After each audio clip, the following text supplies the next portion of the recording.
Yo guys, Jeff Adair Films on my house, back with another video. Every day we're dropping content. Every day we're dropping a video. All right, guys. Jeff Adair Film School. All you gotta do is show up. It's a cakewalk. It's that easy. Today we will be talking about the depth of field. All right. We're gonna be talking about a shallow depth of field. When you're watching a movie, you got your subjects in focus. You got the background out of focus. Your eyes see that, and you're like, bro, it's a movie. Okay. I'm going to explain how that even comes about, how to achieve that. Let's get it. All right, guys, it's this simple. When you shoot with your aperture / f-stop all the way open, that's when you're gonna have a very tiny area of focus, like this, like literally like this. If you're all the way open, you might have an area like this. You're shooting at 1:2. You'll be focused on your artist. Their eyes will be in focus. Their ear is already soft focus, and as it goes farther and farther, more and more out of focus.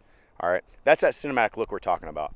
And if you're shooting wide open or close to wide open, you're gonna have a very little area of focus, and that's what's gonna give it that cinematic look. If you're shooting, say you have your ISO jacked up, say you have a lot of lights in the room, say you're outside with the sun, and you have your aperture all the way closed to f/22, your subject's gonna be in focus, and about 20 to 30 yards behind him is gonna be in focus, and then infinity behind him is not gonna be that out of focus, all right? It's gonna look like a soccer mom video, okay? So that's it, guys. You shoot wide open, creamy backgrounds. You shoot all the way closed, your shit's gonna look like a freaking video. Real quick, I'll touch on something, because as you start working with these specs, you need to know something about ND filters. This is another thing that I didn't know much about right when I started using cameras. When you go outside and you're trying to achieve these cinematic looks, you're gonna find out that when you start shooting wide open that it's so bright. When you're trying to get a cinematic look, when you got your aperture wide open in the daytime, it's gonna be super bright. Well, those ND filters, they kind of work like sunglasses to your eyes. Everything would look way cooler, and I wouldn't have this problem with this brightness. That's exactly what an ND filter is. All right, guys, I'm gonna finish this video by showing you guys my lenses. Any of these lenses can get you a cinematic look. I suggest any of these. Check it out. Let's start with the 70-200 Canon. This is a 2.8. Like I said, it's a 70-200. This is a great lens that you can get some really tight shots. You can punch in from far away. It's great for interviews. It's a 2.8, like I said, so you can get a really cinematic look out of this one. All right, now we're on my 14mm 2.8. This one isn't more so a cinematic lens, but a very cool one for music videos. I would highly suggest getting one of these. I have a 50mm 1.2. This one's nice, very crispy images out of this one. It's probably been used second or third most out of all my lenses. We have an 85 1.4 right here. This has image stabilization built in. The 85 is amazing. I used to have a saying that anytime I would have an image on my camera that just wasn't interesting enough or cool enough, I would say let's 85 it, and then that would mean at least we have talking heads, a cinematic image. This lens, for example, say you shot a music video, the entire music video you shot on sticks with an 85. If you needed more room, you just scooted way the hell back. Watch how cinematic your video comes out if you force yourself to shoot the entire video with this lens on this tripod. Check it out. All right, so this is like with my red or my black magic.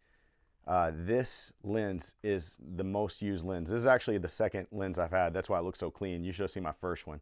This is a 1.8 18-35. It's kind of a rare, one-of-a-kind lens when the Sigma Art came out, because with the zoom lens, normally you lose some f-stops. For example, like a basic lens would be like this. At 18, it'd be 1.8, and when you zoom into 35 mil, it'd be a 3.5. This lens doesn't do that. It stays 1.8 the whole time. This is a workhorse. This is a must-have for any red, black magic camera. 18-35, 2.8. This is one of my favorite lenses ever. One of my friends had this. I used it, would always borrow his until I got mine. 16-35. All right, so I got a couple Sony lenses. My Sony kit isn't that great. I just started collecting Sony lenses. This is a 20 1.8. This is a 35 1.4.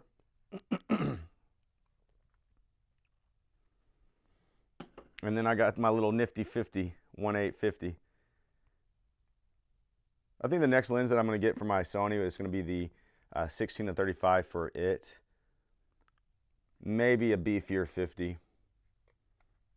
But yeah, that's my lenses, guys.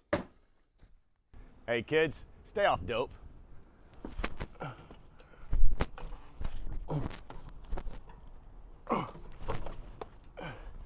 Going back to Honolulu to get some Maui, that Maui Wowie.